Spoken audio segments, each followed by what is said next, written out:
Bismillahirrahmanirrahim. Alhamdulillahilladzi a'zama 'ala 'ibadihi minnah. Segala puji bagi Allah yang telah memperbesar nikmat bagi seluruh hambanya.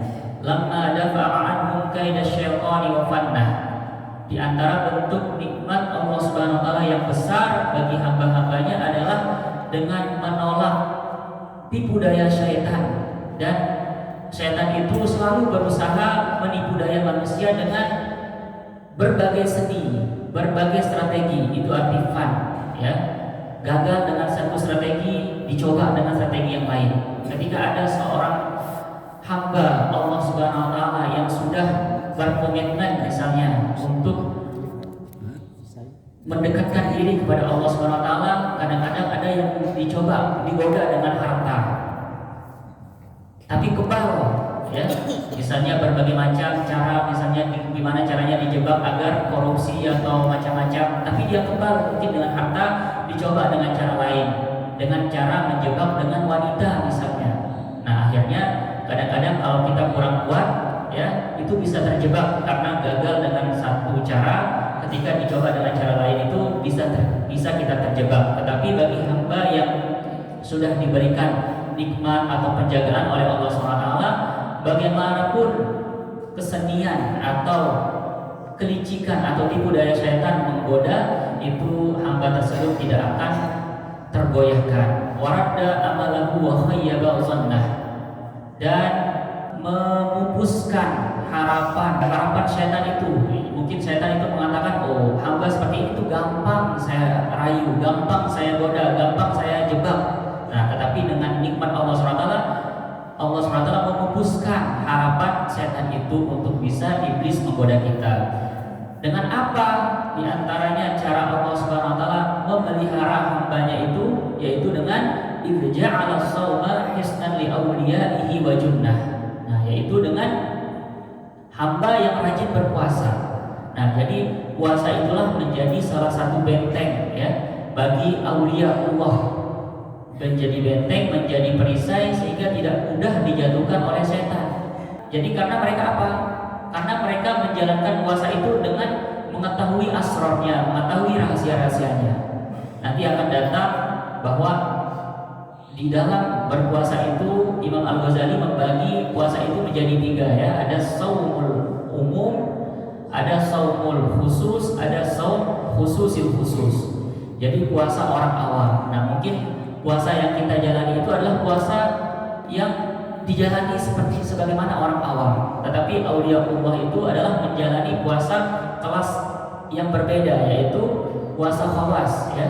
Nah, ada juga yang level paling tinggi, yaitu puasa khawasul khawas. Nah, bagaimana caranya agar puasa yang besok kita jalani ini itu kita bisa naik kelas, yaitu ke puasa al khawas, ya. Sehingga puasa yang kita jalani itu bisa menjadi benteng dan perisai daripada tipu daya syaitan. Wa fataha lahum bihi abwabal jannah. Dengan puasa itu Allah Subhanahu wa taala membuka bagi hamba-hambanya pintu-pintu surga. Bahkan ada dari sekian pintu surga itu satu pintu surga yang tidak bisa dimasuki kecuali oleh orang-orang berpuasa, ya. Dalam hadis itu disebut dengan babur rayyan. Nah, tentu tidak hanya puasa bulan Ramadan, tetapi yang juga mendawamkan puasa-puasa sunnah lainnya, seperti nanti akan disebutkan puasa-puasa sunnah yang cocok untuk dijadikan wirid bagi hamba yang ingin mendekatkan diri pada Allah. Ada puasa sunnah Arafah, puasa sunnah Ayyamul Bid, puasa sunnah Senin Kamis, dan lain sebagainya. Wa arrafahum anna wasilata syaitan ila qulubihim asyahawat al-mustaqinnah. Dan Allah Subhanahu wa taala memberitahukan kepada kita bahwasanya perantara syaitan untuk masuk ke dalam hati kita itu adalah syahwat, dengan menanamkan syahwat dalam hati kita. Wa anna biqam'iha tusbihun nafsul mutmainnah. Maka bagaimana caranya agar kita bisa membentuk nafsul mutmainnah di dalam diri kita? Jadi sering kita ulang-ulangi, nafsu manusia itu banyak macamnya, ya. Ada nafsu al-ammaratu bisu. Tabiat nafsu itu adalah memerintahkan kepada keburukan, selalu mendorong kita kepada keburukan, ya. Maka kadang-kadang kita jatuh pada keburukan karena tabiat manusia itu memiliki nafsu yang disebut dengan al-ammaratu bisu. Nah, kalau kita sudah bisa melawan tabiat nafsu yang al-ammarah bisu, nah kita naik level kepada an-nafsul lawwamah namanya. Nah, nafsul lawwamah itu adalah yang sering mengintrospeksi diri, sering menyalahkan diri. Setiap mungkin dia bisa jatuh ke dalam keburukan, tetapi dia menyesali. Oh, ini saya salah yang saya lakukan. Besok dia lakukan lagi, dia menyesali lagi. Dia tahu diri bahwa dia itu salah, tidak menikmati kesalahannya. Nah, itu dia sudah naik level ke nafsul lawwamah. Nah, kalau lama-kelamaan, barulah yang kita ingin gapai ini adalah an-nafsu al-mutmainnah.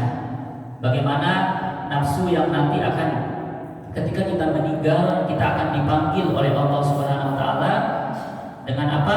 Dalam talqin itu, ya ayyatuhan nafsu al-mutmainnah irji'i ila rabbiki radiyatan mardiyah. Ya, bagaimana caranya agar nafsu kita ini kembali kepada Allah dalam keadaan ridho, siap untuk dipanggil oleh Allah Subhanahu wa taala dan diridhoi oleh Allah Subhanahu wa taala. Nah, bagaimana caranya agar kita membentuk nafsul mutmainnah seperti ini, nafsu yang tenang, nafsu yang tentram, ya, yaitu dengan cara mencabut syahwat sampai ke akar-akarnya. Itu artinya biqam'iha, mencabut sampai ke akar-akarnya syahwat. Zahiratasy syauqi fi qasmi khasmiha qawiyatal munnah, yaitu dengan memberikan kekuatan dalam melawan musuh-musuhnya yang berupa iblis, berupa penyakit-penyakit hati dengan kekuatan hati yang kuat. Wassalatu ala Muhammadin qaidil khalqi wa mubahhidis sunnah. Salawat dan salam kepada Nabi Muhammad SAW sebagai pemimpin seluruh makhluk dan yang menyediakan sunnah bagi kita, mempersiapkan atau mewariskan sunnah kepada kita. Wa ala alihi wa ashabihi dzawil ara'ith tsaqibati wal uquli al murjahinnah. Dan kepada salawat dan salam semoga selalu tercurahkan kepada ahlul bait, kepada para sahabat dan para ulama yang memiliki pemikiran-pemikiran yang cemerlang dan akal-akal yang bisa menghasilkan pemikiran-pemikiran berharga. Wassalamu alaikum warahmatullahi wabarakatuh.